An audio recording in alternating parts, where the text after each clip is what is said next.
temple compound. The temple compound is estimated to span west to east according to hill's topography, from the foothill in the west ascending to the main temple on the higher ground on the hill. The temple compound consists of several terraces. On the western part some temple ruins were discovered, most of them are being excavated. It was estimated that more than 10 Perwara or lesser temples' ruins are still buried in these terraces. Temples. Perwara temples.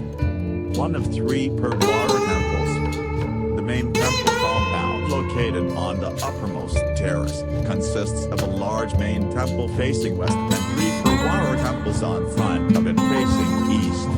The 3 Perwara temples was meant to honor Trimurti, the 3 highest gods of Hinduism, Brahma, Vishnu, and Shiva. All of these 3 temples having cella or room, and there are windows perforated in the rhombus shape. The roof is arranged in 3 stages adorned with rows of ratnas. Main temple. The main temple, showing the 3 niches. One of the Perwara temples can be seen behind it. The main temple has square ground plan. The entrance into the Garbhagriha, main room, is located on west side, flanked with 2 false window, or niches adorned with Kalamakara decoration. On the north, east, and southern walls there are 3 niches on each side also adorned in Kalamakara style. The center niche are slightly higher than other 2 flanking niches. These niches are now empty. Probably these niches once contains Hindu Murti statues. A flight of stairs flanked with 2 makaras were designed to reach the main door that is 1.2 meters above the ground. On top of the door there are carving of Kala's head connected to Makara's body on each side of the gate. These Kalamakara pattern is commonly found in temples of ancient Java. Inside the Makara's mouth there are small parrots carved. Inside the main chamber there is a large linga and yoni adorned with Naga serpent. The union of phallic linga and yoni symbolize the cosmic sacred union between Shiva and Parvati as his Shakti. There are 3 niches on each side of the inner wall in the room. Each niche is flanked with a pair of Devata, Hindu lesser gods and goddesses flying toward the niches. The roof of main temple is arranged in 3 ascending terraces decreased in size to the top forming step pyramid. On each side there are 3 ratnas on each step, a larger ratna crowning the roof. On the margin between temple body and the roof adorned with floral patterns and Ghana dwarf. On the edge of the roof there are antifixes with floral frames. Inside the antifix there are images of Hindu gods bust with hand position in Javanese language. This word means green. Ijo Temple is a temple located at the highest place in Yogyakarta that presents natural and cultural enchantment with additional view of taking off and landing airplane. Yogyakarta city is known for its culture and sweet foods. However, tourists can also enjoy other things there, including historical sites like temples. Here is the reference.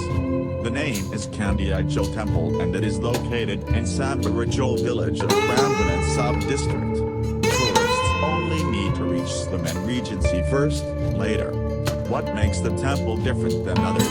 Well, it is definitely the location. It resides near to 2 famous temples called Ratu Boko and Prambanan. Not to mention this one resides on a hill, featuring amazing views of natural landscapes.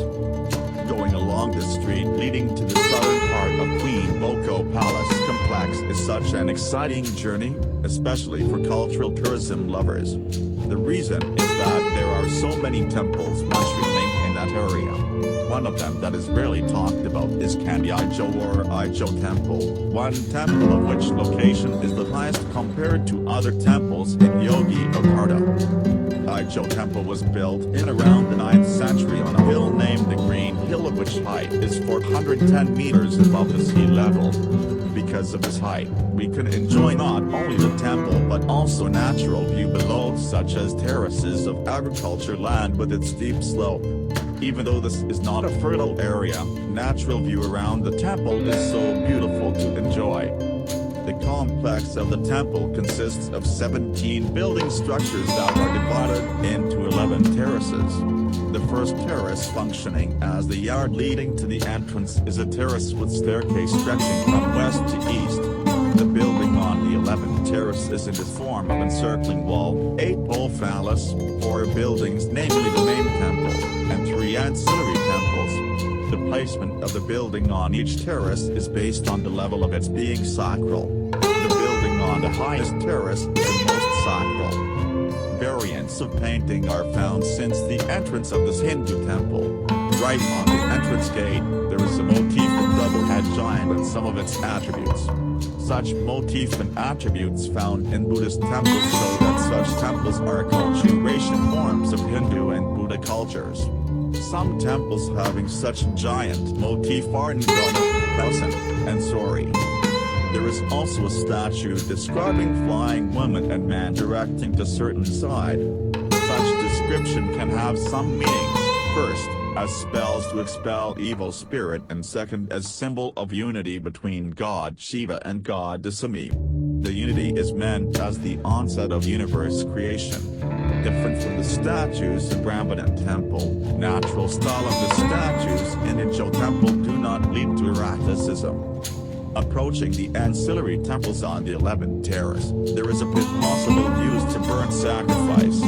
Right on the upper part of the pit back wall there are ventilations in the forms of trapezium and triangle. The pit reflects the Hindu community that adores Brahma, the god of fire. The 3 ancillary temples show community adoration to the 3 Hindu gods, namely Brahma, Shiva, and Vishnu.